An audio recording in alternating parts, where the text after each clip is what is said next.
കഴിഞ്ഞ തദ്ദേശ സ്വയംഭരണ തെരഞ്ഞെടുപ്പുമായി ബന്ധപ്പെട്ട് സാർ കൃത്യമായി പ്രവചനം നടത്തിയിരുന്നു.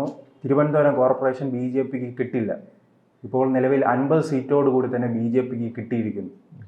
പ്രവചനം തെറ്റിയോ? തെറ്റിയെന്ന് പറയാം. കാരണം ഞാൻ ആദ്യം പറഞ്ഞിരുന്നത് നമുക്ക് ഓരോ സമയത്ത് കിട്ടുന്ന ഫീഡ്ബാക്ക് അനുസരിച്ചിട്ടല്ലേ, ആരെന്ന് പറയാൻ പറ്റില്ല. BJPയും വീണ്ടും തമ്മിൽ നല്ല മത്സരമാണ്, LDF എന്നാണ്. പക്ഷേ ഇലക്ഷൻ കഴിഞ്ഞതോട് കൂടിയിട്ടാണ് ഞാൻ പറഞ്ഞത് BJPക്ക് കിട്ടാൻ സാധ്യതയില്ല. അതിന് കാരണം ഒരു പ്രധാനപ്പെട്ട കാരണം വെച്ചാൽ CPMൻ്റെ ഈ കൗൺസിലേഴ്സ് തന്നെയായിരുന്നു. അത് വളരെ പോപ്പുലർ. പല സ്ഥലത്തും BJP ജയിച്ചതും തോറ്റതൊക്കെ 100 വോട്ട് 200 വോട്ടിനാണ്. അതിൻ്റെ അർത്ഥം എന്ന് വെച്ചാൽ മുമ്പുള്ള കൗൺസിലേഴ്സ് മോശക്കാരായിരുന്നില്ല. അല്ല, 2020 തിരിച്ചായിരുന്നു BJP കൗൺസിലർമാർ പരാജയപ്പെട്ടത്. അതെ, സ്ഥാനാർത്ഥികൾ BJPക്ക് ഓൾറെഡി ഒരു നല്ലൊരു ബാക്കിംഗ് ഉണ്ടായിരുന്നു. ഞാൻ BJPക്ക് വിചാരിച്ചത് കഴിഞ്ഞ 2018 20 നടന്ന ഇലക്ഷനാണ് BJPക്ക് വിചാരിച്ചത്. പക്ഷേ ആ സമയത്ത് കോവിഡ് എല്ലാം കൂടി വന്നു. അവർ വിചാരിച്ച ഈ മണ്ഡലങ്ങൾ അവർക്ക് അനുകൂലമാകുന്നില്ല. ഇത്തവണ സത്യത്തിൽ മുരളീധരൻ സജീവമായിട്ട് വന്നതോട് കൂടിയിട്ട് BJP വോട്ട് കോൺഗ്രസ് പിടിച്ചാൽ BJP ആണല്ലോ ക്ഷീണം ഉണ്ടാവുക സ്വാഭാവികമായിട്ടും. അപ്പോൾ കോൺഗ്രസിൻ്റെ ടാലി കൂടും, CPM നിലനിർത്തും. BJPന് ചിലപ്പോൾ 1-2 സീറ്റ് കുറയും എന്നാണ് ഞാൻ ഇലക്ഷൻ കഴിഞ്ഞതിന് മുമ്പേ ഞാൻ വിചാരിച്ചിരുന്നത്. അങ്ങനെയല്ല കരുതിയിരുന്നത്. പിന്നെ അത് മാത്രമല്ല, BJPൻ്റെ ഉള്ളിൽ നല്ല കളി രാജീവിനോട്ട് പണിയാൻ വേണ്ടി നടന്നിട്ടുണ്ടെന്നുള്ള ഇൻഫർമേഷൻ എനിക്ക് കിട്ടി. അപ്പോൾ ആ ഒരു ഫാക്ടറും കൂടി അറിഞ്ഞതിന് ശേഷമാണ് ഞാൻ കിട്ടില്ല എന്ന് പറഞ്ഞത്. അത് അന്നപ്പോൾ അതിൻ്റെ മുന്നിൽ കിട്ടിയ ഫാക്ച്വൽ ആയിട്ടുള്ള കാര്യങ്ങൾ അത് തന്നെയാണ്. അത് വെച്ചേ പറയാൻ പറ്റുള്ളൂ. അല്ലാതെ വെറുതെ കണ്ണും പൂട്ടി രേഖ അറിയാനോ അതല്ലെങ്കിൽ ഏതെങ്കിലും ആളുകളെ സന്തോഷിപ്പിക്കാൻ വേണ്ടി വരുമെന്ന്. ഇപ്പോൾ രാജീവാണെങ്കിൽ ഇവരൊക്കെ എനിക്ക് പരിചയമുള്ള ആളുകളാണ്. അവരെ സന്തോഷിപ്പിക്കാൻ വേണ്ടിയിട്ട് ഇല്ലാത്ത കാര്യം പറയാൻ തന്നെ കിട്ടില്ല. കിട്ടിക്കഴിഞ്ഞപ്പോൾ എങ്ങനെയാ തോന്നുന്നു? കിട്ടിയത് നല്ല കാര്യം, സന്തോഷം. ഒന്ന് LDF പരാജയപ്പെട്ടതിൻ്റെ ഒരു വിഷമമുണ്ട്. എങ്കിൽ പോലും കിട്ടേണ്ടവർക്കാണ് കിട്ടിയത് എന്നൊരു ഫീല് ആണ് എനിക്കുണ്ടായിട്ടുള്ളത്. അപ്പം പിന്നെ നമ്മൾ അതിൽ പ്രധാനമായിട്ട് അതാണ് സംഭവിച്ചത്. കാരണം BJP ഈ രാജീവ് ബുദ്ധിരാഷ്ട്രം ഈ കോർപ്പറേഷൻ പരിശോധിക്കുകയാണെങ്കിൽ ഇവിടുത്തെ ജനങ്ങൾ സന്തോഷത്തിലാണ്. കാരണം ഇത്രയും വലിയ അഴിമതി നിറഞ്ഞൊരു സർക്കാർ താഴെ വീണു. അതോടൊപ്പം തന്നെ നായെ അകത്താക്കുമെന്നും BJP പറയുന്നു.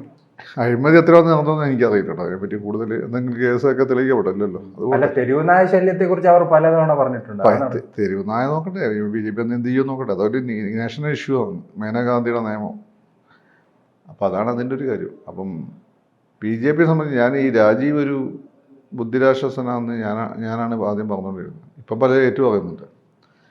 അപ്പം ഇത് രാജീവിൻ്റെ ഒരു ബുദ്ധി തന്നെയായിട്ടാണ് എനിക്ക് തോന്നിയിട്ടുള്ളത്. കാരണം പൊതുവേ രാജീവായി ചിന്തിക്കുന്ന ഞാൻ പോലും ഈ അടിക്കളി മറികടക്കുന്ന രീതിയിലൊരു കളി രാജീവ് കളിക്കുമെന്ന് വിചാരിച്ചിട്ടില്ല. സുരേഷ് നന്നായിട്ട് കളിച്ചു കേട്ടോ. സുരേഷ് നന്നായി പ്രവർത്തിച്ചു. സുരേഷിൻ്റെ കല്ലൂർ പഞ്ചായത്തും BJPക്കാണ് മേൽക്കായി ഇവിടെയും. അപ്പോൾ ഇവർ വളരെ രഹസ്യമായിട്ടായിരുന്നു. 2 തല ഞാൻ മനസ്സിലാക്കിയെടുത്തോളം എല്ലാമൊന്നും ഞാൻ അറിഞ്ഞിട്ടില്ല. 2-3 വട്ടത്തെ പട്ടിക എടുത്ത് കിട്ടുന്ന വോട്ടുകൾ, കിട്ടാവുന്ന വോട്ടുകൾ, ഒരു പ്രാവശ്യം കിട്ടാത്ത വോട്ടുകൾ എന്നാൽ പറഞ്ഞ് ലിസ്റ്റ് ഉണ്ടാക്കി ആ രീതിയിൽ അവർ ആക്ട് ചെയ്തിട്ടുണ്ട്. പിന്നെ വേറെ പറയുന്നൊരു കാര്യം എന്ന് വെച്ചാൽ CPM ഒരു വിഭാഗം അസംതൃപ്തരായിരുന്നു, ഒരു പ്രത്യേക വിഭാഗം. അവർ ചില മറക്കലുകൾ നടത്തി. ഏതായാലും അത് എന്ത് രീതിയിലാണെങ്കിൽ പോലും അത് രാജീവിൻ്റെ വിജയമാണ്. അതാണ് ഒന്ന്. രണ്ടാമത്തെ കാര്യം, തൃശ്ശൂർ ഞാൻ വിചാരിച്ച BJP കുറച്ചുകൂടി ഭേദപ്പെട്ട പെർഫോമൻസ് കാഴ്ചവെക്കും. BJP കുറച്ച് വോട്ട് പിടിക്കുന്ന സഭയിലും കോൺഗ്രസിനെ അത് ബാധിക്കും. നേരെ ഓപ്പോസിറ്റ് സംഭവിച്ചു. BJP 2 സീറ്റേ കൂടിയിട്ടുള്ളൂ, കോൺഗ്രസ് മൃഗീയ ഭൂരിപക്ഷത്തിൽ പോയി.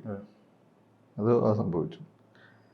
അപ്പം വേറൊരു BJP ഓൾ ടുഗദർ ഞാൻ പറഞ്ഞാൽ അവർക്ക് ഗ്രാജുവലായിട്ടുള്ളൊരു വളർച്ച നല്ലത്, അതിൽ കൂടുതലൊന്നും പ്രതീക്ഷിക്കേണ്ട എന്നാണ്. ഗ്രാജുവലായിട്ടുള്ള വളർച്ച എന്ന് പറയുമ്പോൾ എല്ലാവരും മുമ്പുണ്ടായിരുന്ന പഞ്ചായത്തുകളുടെ എണ്ണത്തിൽ ചെറിയ വ്യത്യാസം ചെറുതായി കൂടി.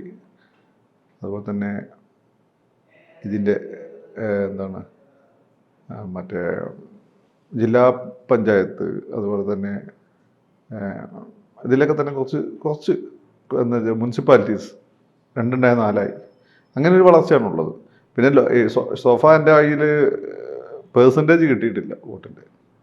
ഏഷ്യാനെറ്റ് പറയുന്നത് 16%. അത് ലോക്സഭ അപേക്ഷിച്ച് കുറവാണ്. എങ്കിൽ പോലും കഴിഞ്ഞ തവണത്തെ അതിൻ്റെ മുമ്പത്തെ നിയമസഭ ഈ പഞ്ചായത്ത് അപേക്ഷ വളരെ കൂടുതലാണ്, 12 ആയിരുന്നു. അപ്പോൾ 16,000 എന്നത് ഒരു മോശം കാര്യമൊന്നുമല്ല. അതിൽ അല്ല, അത് നമുക്ക് തന്നെ മനസ്സിലാക്കാൻ കഴിയില്ല. കൊല്ലം കോർപ്പറേഷൻ ആയാലും കോഴിക്കോട് കോർപ്പറേഷൻ ആയാലും കണ്ണൂരായാലും വിവിധ ഇടങ്ങളിൽ BJP അല്ല, നമ്മൾ BJP പ്രതീക്ഷിക്കാത്ത ചില സ്ഥലങ്ങൾ മലബാറിലൊക്കെ BJP കുറച്ച് മുന്നോട്ട് പോകുന്ന ഞാൻ പറഞ്ഞു. കോഴിക്കോട് ഇത്തിരി സീറ്റ് പ്രതീക്ഷിച്ചില്ലായിരുന്നു. അത് കൊല്ലത്ത് BJP സൈലൻ്റായി. രാജീവിൻ്റെ ഒരു പ്രത്യേക കണ്ണ് കൊല്ലത്തുണ്ടായിരുന്നു. കൊല്ലം ഭാവിയിൽ അല്ല, മലബാർ മേഖലയിലേക്കും BJPയുടെ വളർച്ച ഉണ്ടാവുകയാണോ? BJP പണ്ടേ മലബാർ മേഖല വളർച്ചയുണ്ട്. Gradual കോഴിക്കോടെല്ലാം 13 seat. അല്ല, അത് ഇപ്പോൾ അത് കൂടുതൽ വിസിബിൾ ആയെന്നേ ഉള്ളൂ. ഇത് ഗ്രാജുവലായിട്ടുള്ള വളർച്ച. അത് പലരും കൂടെ പറഞ്ഞു ഭയങ്കര കുതിച്ചുകാട്ടൊന്നും ഉണ്ടായിട്ടില്ല. തിരുവനന്തപുരം കോർപ്പറേഷൻ കിട്ടിയെന്നുള്ളതാണ് അതിൽ എടുത്തു പറയേണ്ട. അല്ല, ചുവപ്പ് മാത്രം നിറഞ്ഞ കോഴിക്കോട് ജില്ലയിൽ 13 സീറ്റെല്ലാം പറഞ്ഞ. അല്ല, അവിടെ മുമ്പ് ഞങ്ങൾ കോളേജ് 1-2 സീറ്റൊക്കെ കിട്ടിയായിരുന്നു. വട്ടക്കണവോ അങ്ങനെയൊക്കെ പറഞ്ഞിട്ടുള്ള സ്ഥലത്ത്, അരക്കണവോ അങ്ങനെയൊക്കെ പറഞ്ഞ സ്ഥലമുണ്ട്. അവിടെയൊക്കെ BJP കിട്ടിയിരുന്നു മുമ്പ്. ഇപ്പം അത് കുറച്ചും കൂടി, അത് ഞാൻ പറഞ്ഞല്ലോ, അവിടെ ഒരു നമ്മുടെ ഇലക്ഷൻ കഴിഞ്ഞതിന് ശേഷം പറഞ്ഞു മലബാറിൽ BJP കാര്യമായ സ്ഥിതി മെച്ചപ്പെടുന്നത് ഉണ്ടായി. തൃശ്ശൂർ മാത്രമാണ് വിചാരിച്ചൊരു വിജയം കിട്ടാതെ പോയത്. ബാക്കി കിട്ടിയിട്ടുണ്ട്. അപ്പോൾ BJPയുടെ ഗ്രാജുവൽ വളർച്ചയും പ്ലസ് ഈ ഉള്ളിൽ നിന്നുള്ള വലിയ മറികടന്ന് ഈ വിജയം നേടിയെന്നുള്ളത് അവർക്ക് ആശ്വസിക്കാമാകുന്നുണ്ട്. അപ്പോൾ ചില ആളുകൾ ഭയങ്കരമായി തിരുവനന്തപുരം കിട്ടിയതിന് ഭയങ്കരമായിട്ട് ആഘോഷിക്കുന്നു. അങ്ങനെ ഭയങ്കരമായിട്ട് ആഘോഷിക്കാനില്ല, പക്ഷേ ആഘോഷിക്കാനുണ്ട് താൻ.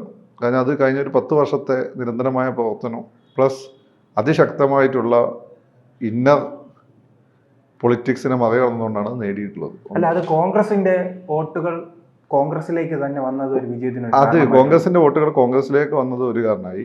അത് സാധാരണ കോൺഗ്രസിന്റെ വോട്ടുകൾ കോൺഗ്രസ് BJP ക്ഷീണമാവും. പക്ഷെ ഇവിടെ നേരെ ഓപ്പോസിറ്റാണ് സംഭവിച്ചത്. പിന്നെ വേറെ എന്തോ ഒരു കളി നടന്നിട്ടുണ്ട്. അത് എന്താണെന്ന് മനസ്സിലായിട്ടില്ല. ഇത് കുറച്ചു കാലം കഴിഞ്ഞിട്ട് ഇവരോട് ചോദിച്ചു നോക്കണം എന്താണ്. അങ്ങനെ വേറെ പണി അതിൻ്റെ ഉള്ളിൽ നടന്നിരുന്നു. അത് മറികടന്ന് വിജയിക്കുമെന്ന് ചില കാര്യമല്ല. അതിവിടെ പലർക്കും അറിയുകയും ചെയ്യാം. അപ്പം BJPയുടെ ഗ്രാജുവലായിട്ടുള്ള വളർച്ച. പ്രസിഡന്റ് ആയതിനു ശേഷം ആദ്യത്തെ പരീക്ഷണം രാജീവ് വിജയിച്ചു അല്ലേ? രാജീവിനെ സംബന്ധിച്ച് ഒരു 75% വിജയമാണ്. കാരണം തൃശ്ശൂർ, പന്തളം, പാലക്കാട് രാജീവിനെ സംബന്ധിച്ചിടത്തോളം ചെറിയൊരു ക്ഷീണം ചെയ്തു. പിന്നെ വോട്ട് ഷെയറിനും ലോക്സഭാ ഇലക്ഷൻ്റെ അത്ര വോട്ട് ഷെയർ വന്നിട്ടില്ല എന്നാണ് എനിക്ക് തോന്നുന്നത്. അത് അത്ര വന്നിട്ടുണ്ടെങ്കിൽ രാജീവിനെ സംബന്ധിച്ചിടത്തോളം 90% വിജയമാണ്. എങ്കിലും ഇതൊരു വലിയ വിജയമാണ്. ഒരു 75-80 എന്നത് ഡിസ്റ്റിങ്ഷൻ വിത്ത് ഡിസ്റ്റിങ്ഷനാണ്. ആ അർത്ഥത്തിലുള്ള വിജയമാണ്. നിയമസഭയിൽ റാങ്ക് ലഭിക്കുമോ? ഇപ്പം നമ്മൾ നോക്കുന്ന സമയത്ത് ലോക്സഭാ ഇലക്ഷൻ അപേക്ഷ കുറഞ്ഞിട്ടുണ്ട്. പക്ഷേ നിയമസഭ വേറൊരു ക്രൈറ്റീരിയയാണ്. നിയമസഭയിൽ 5 സീറ്റ് BJP കിട്ടാൻ സാധ്യതയുണ്ടെന്ന് എനിക്ക് തോന്നുന്നു. 5 സീറ്റ് കിട്ടും. അവർ ശ്രമിച്ചാൽ കിട്ടും. അവരുടെ ഇന്ന പൊളിറ്റിക്സ് ഇപ്പോൾ അവർ അനാലിസിസ് നടത്തുമല്ലോ എന്തൊക്കെ നടന്നു എന്ന്. രാജീവ് അതൊന്നും പറഞ്ഞിട്ടില്ല. അതൊക്കെ മുകളിൽ കൊടുക്കും. എന്തിനാ കളകളെയൊക്കെ പറിച്ച് കളഞ്ഞ് ഒറ്റ കെട്ടായ അവർ പ്രവർത്തിച്ച് അവർക്ക് കിട്ടും. ഈ 5-ൽ തൃശ്ശൂർ ഉൾപ്പെടുന്നു. തൃശ്ശൂർ ഇപ്പോഴത്തെ ഭയങ്കര നെഗറ്റീവാണ്. തിരുവനന്തപുരം, സെൻട്രൽ ട്രാവൻകൂർ, ചിലപ്പം കാസർഗോഡ് ബുദ്ധിമുട്ടാണ്. അവരങ്ങോട്ടും മോശം ചെയ്യും. സെൻട്രൽ ട്രാവൻകൂർ പിന്നെ തിരുവനന്തപുരം ഞാൻ കൂട്ടിയിട്ടുള്ളത്. തൃശ്ശൂർ ഇപ്പോഴത്തെ സ്ഥിതി ബുദ്ധിമുട്ടാണ്. അതെ, സുരേഷ് ഗോപിയുടെ വീഴ്ചയാണോ? അദ്ദേഹത്തിനെ പറ്റി പ്രതീക്ഷകൾ കൂടിപ്പോയി. ആ പ്രതീക്ഷകൾക്കൊത്ത് അത്ര പെട്ടെന്ന് ചെയ്യാൻ പറ്റില്ല. പിന്നെ അദ്ദേഹത്തിൻ്റെ നാക്ക് വലപ്പോൾ ഇപ്പം അദ്ദേഹത്തെ ചതിക്കുന്നുണ്ട്. അതും കൂടി ശ്രദ്ധിച്ചാൽ മതി. ഞാൻ BJPയെ സംബന്ധിച്ചിടത്തോളം സന്തോഷിക്കാൻ പാടുള്ളത്. CPM അത്തരത്തിൽ ഒരു വിഷമത്തിന് വകയുള്ളൂ. കാരണം വളരെ നല്ല രീതിയിൽ പെർഫോം ചെയ്തിട്ടുണ്ട് ആളുകൾ. ഞാൻ പറഞ്ഞില്ല ശബരിമല ബാധിക്കില്ലെന്ന് ഞാൻ പറഞ്ഞത്. ശബരിമല ബാധിച്ചു, നന്നായിട്ട് ബാധിച്ചു. ഇലക്ഷൻ കഴിഞ്ഞപ്പോൾ നമ്മൾ അന്നത് പറഞ്ഞു വിചാരിച്ചപ്പോൾ അതിൽ തന്നെ ശിക്കോൺ ചെയ്യേണ്ട ആവശ്യമില്ല. ഇപ്പോൾ യാഥാർത്ഥ്യമാണ്. ഞാൻ നോക്കുമ്പോൾ ഗവൺമെൻറ് ക്ഷേമ പദ്ധതികളൊക്കെ ജനങ്ങൾക്ക് പൊതുവേ സന്തോഷമുണ്ട് അതിൽ. പക്ഷേ എവിടെ പിന്നെ വോട്ട് പോയി? വോട്ട് നമ്മൾ പോയത് ഹിന്ദു വോട്ടാണ്. മുസ്ലിം വോട്ട് ഏത് രീതിയിൽ വരും നമുക്കറിയാം. ഇപ്പോഴത്തെ സാഹചര്യത്തിൽ ഹിന്ദു വോട്ട് ഭയങ്കരമായിട്ട് മാറി. അത് ശബരിമല തന്നെയാണ്. അത് കൃത്യമായിട്ട് നടപടികൾ എടുക്കുകയും മുന്നോട്ട് പോവുകയും ചെയ്തിട്ടില്ലെങ്കിൽ അത് പ്രശ്നമാണ്. അപ്പോൾ കഴിഞ്ഞ തവണ ലോക്സഭാ ഇലക്ഷൻ ശബരിമല പ്രശ്നമായി. പക്ഷേ പഞ്ചായത്ത് നിയമസഭാ ഇലക്ഷൻ വരുമ്പോൾ ആ വിഷയം പരിഹരിച്ചിരുന്നു. പക്ഷേ ഇതിപ്പം ഈ വിഷയം സർക്കാർ അനുകൂലമായ രീതിയിൽ പരിഹരിക്കണം. ഇപ്പോൾ 8 മാസമുണ്ട്. പിന്നെ അത്രയും വിഷമിക്കണ്ടേ? കോൺഗ്രസ് നിയമസഭ പ്രൊജക്ഷൻ വെച്ച് 83 സീറ്റിൻ്റെ മേൽക്കൈയേ ഉള്ളൂ. അത് അവർ വിചാരിച്ചു കഴിഞ്ഞാൽ 83 ഇവിടെ വേണ്ടു. അപ്പോൾ അത് അവർ വിചാരിച്ചു കഴിഞ്ഞാൽ അവർക്ക് മറികടക്കാവുന്നേ ഉള്ളൂ. ഏതായാലും നിയമസഭാ ഇലക്ഷൻ കഴിഞ്ഞ തവണ പോലത്തെ വിരസമായ ഇലക്ഷൻ ആയിരിക്കില്ല. നല്ല ഫൈറ്റ് ആവുന്ന ഒരു ഉറപ്പായി. കൂടുതൽ വാർത്തകളും വിശേഷങ്ങളും നിങ്ങളിലേക്ക് എത്താൻ ABC മലയാളം സബ്സ്ക്രൈബ് ചെയ്യുക, ബെൽ ബട്ടണും അമർത്തുക.